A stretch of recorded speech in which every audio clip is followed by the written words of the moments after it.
ఇక్కడ మన గెలిచినటువంటి ఎమ్మెల్యే బీజేపీ వెంకటరమణారెడ్డి గారు, ఆయన తాజా సీఎం నోడగొట్టిండు, మాజీ సీఎం నోడగొట్టిండు, చరిత్రలో నిలిచిపోయిండు జాయింట్ కిల్లర్ లెక్క.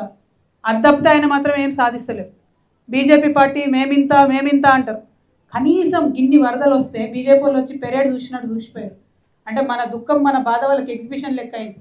₹1 ఇచ్చిరానే. అదే గుజరాత్లో వరదలు వస్తే ఎన్ని వందల కోట్లు ఇచ్చారు. ఎలక్షన్ ముంగట బీహార్లో వస్తే ఎన్ని వందల కోట్లు ఇచ్చారు. ఏమైంది? ఎందుకు ఇయ్యారు? పట్టదా? మీ కామారెడ్డిలో మీ ఎమ్మెల్యేనే గెలిచింది కదా బీజేపీ, పిలుచుకొని ఇవ్వచ్చు కదా ఒక ₹2. భారతీయ జనతా పార్టీకి తెలంగాణ అంటే పట్టి లేదు అనడానికి ఇది పెద్ద నిదర్శనం. ఇంతకన్నా పెద్ద కష్టం ఏమొస్తుంది? నడి బట్టలతోని మన రోడ్ల నిల్చునే పరిస్థితి వచ్చింది కామారెడ్డి ప్రజలకు. ఇట్లాంటి టైంలో కూడా బీజేపీ ఆదుకోకపోతే ఇంకెప్పుడు ఆదుకుంటుంది? ఎందుకోసం ఓటేయాలి? వెంకటరమణారెడ్డి గారిని నేను కోరుతా ఉన్నా, మీరు చారే పాపం ఎన్నికల్లో గెలవడానికి ఆపద మొక్కులు చాలా మొక్కులు మొక్కిండ్రు. నేను వాటి గురించి అడుగుతలేను. అది అడిగితే మీ ఆస్తులు అమ్ముకొని గుళ్ళు గోపురాలు కట్టియాల్సి వస్తుంది మీరు. ఎందుకంటే ప్రతి వాడకట్లో మీరు ప్రామిస్ చేసిరు. సరే, అవన్నీ పక్కన పెడితే మీరు యుద్ధం చేయండి ప్రభుత్వం మీద, కావాల్సినవి తెప్పియండి. ఏదైతే ముఖ్యమంత్రి గారు ఇక్కడ నుంచి పోటీ చేసి ఓడిపోయిండో ఆయన ఇచ్చిన మాటలు నిలబెట్టనియండి. దానికోసం పోరాటం చేయండి. ఎందుకోసం చేస్తలేరు? ఎందుకు కాంప్రమైజ్ అవుతారు మీరు? వెంకటరమణారెడ్డి గారు, మీరు బీజేపీ వాళ్ళతో కొట్లాడి నిధులు తేవాలి, కాంగ్రెస్ వాళ్ళతో కూడా కొట్లాడి నిధులు తేవాలని చెప్పి నేను డిమాండ్ చేస్తూ ఉన్నా.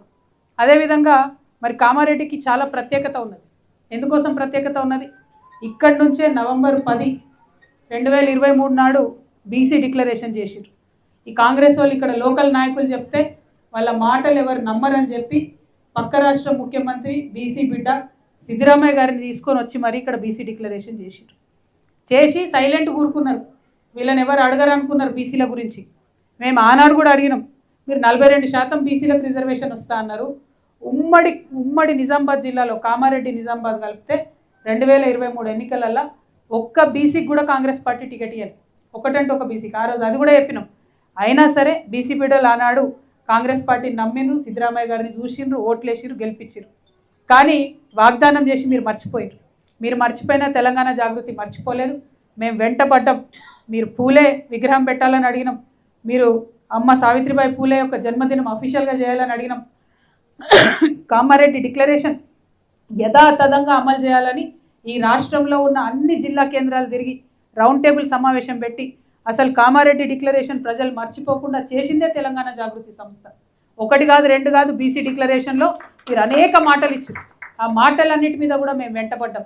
మా పోరాట ఫలితంగా ఇలా 1 కాదు 2 బిల్లులు వచ్చినాయి. మేము 3 బిల్లులు పెట్టాలని అడిగినాం వాస్తవానికి. కానీ 1 కాదు 2 బిల్లులు వచ్చినాయి. ఆ 2 బిల్లులు వస్తే అవి ప్రెసిడెంట్ దగ్గర ఇరుక్కున్నాయి.